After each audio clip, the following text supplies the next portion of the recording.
Hello, meu povo, tudo bem? Eu sou a professora Daniela Vieira e o tema da nossa aula de hoje é diferenças entre as células. Então, na aula passada, nós vimos que existe uma classificação em relação à quantidade de células. A gente pode classificar os seres como seres unicelulares e seres pluricelulares. Hoje a gente vai ver que existe uma classificação em relação à organização estrutural. Ou seja, em relação à organização do interior da célula, a gente pode classificar ela como célula procarionte ou célula bacteriana, mesma coisa, ou então em célula eucarionte. Lembrando que a célula eucarionte, ela pode ser dividida em célula eucarionte animal ou célula eucarionte vegetal. Então aqui eu tenho um quadro que vocês já conhecem, meus alunos, comparativo entre uma célula procarionte e uma célula eucarionte. Vamos lá conferir junto comigo. As células procariontes, elas não possuem núcleo. Lá na primeira aula da segunda-feira, a gente viu as três partes principais da célula: membrana plasmática, citoplasma e núcleo. Mas eu lembro que eu falei que algumas células não possuíam núcleo, que o material genético, ao invés de ficar dentro do núcleo, ficava espalhado no citoplasma.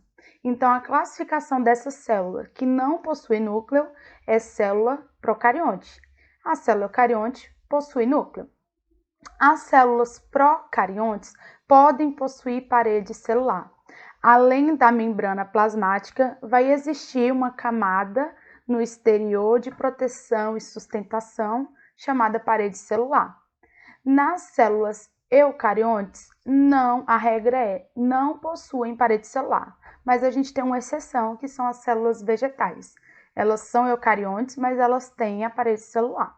O que vai definir, principalmente entre procarionte e eucarionte, é a presença ou não de núcleo. Nas procariontes vai ter uma organela chamada ribossomo, e nas eucariontes também. O que vai diferenciar é o tamanho. Aqui nas procariontes, o tamanho é menor. Nas eucariontes, são ribossomos bem maiores. E a gente vai estudar mais para frente qual que é a função dos ribossomos, tá? Nas células procariontes, elas não possuem organelas membranosas, e nas células eucariontes, elas possuem essas organelas membranosas, que também vamos estudar posteriormente. E para encerrar, todas as duas vão ter o citoplasma e a membrana plasmática. Exemplos de células procariontes: bactérias e cianobactérias. Exemplos de células eucariontes: protozoários, algas, fungos, plantas, animais, todos os outros reinos. Aqui eu trouxe detalhadamente a função de cada parte de uma célula procarionte. Então, para que serve a parede celular, que é aquela parte que eu falei que fica por fora da membrana plasmática? Ela envolve a célula, protege e dá a sua forma. A membrana celular a gente já viu que vai permitir a interação com outra célula e vai controlar a entrada e saída de substâncias. Já vimos também no citoplasma, que é o interior da célula, onde tem o material genético, porque a procarionte não tem núcleo, e as organelas, que são pequenos órgãos. Dentro dessas organelas, a gente tem um exemplo do ribossomo, que é a organela responsável pela formação de proteínas. Lembrando que na célula procarionte, esse ribossomo é de um tamanho menor.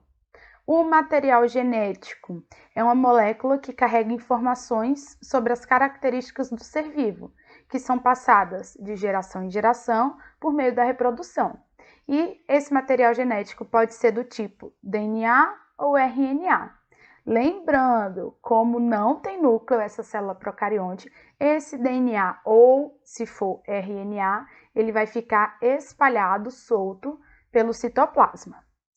Aqui temos a imagem vista pelo microscópio de célula procarionte. Então, ó, esses espaços aqui em branco é o material genético, tá vendo que ele está solto pelo citoplasma? E essa camada mais escurinha, preta aqui em volta, é a parede celular. A membrana plasmática fica aqui mais para dentro, tá? E todos esses pontinhos pretos aqui são os ribossomos. Aqui é um desenho esquemático de uma célula procarionte.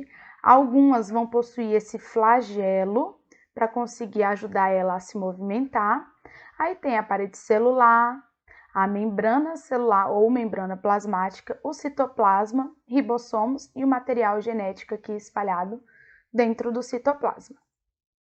A gente vai dar uma pausa agora e no próximo vídeo a gente vai estudar sobre as células eucariontes, animal e vegetal. Quem estiver assistindo pelo YouTube, eu vou deixar o link aqui em algum lugar da tela e a gente se encontra já já. Tchau!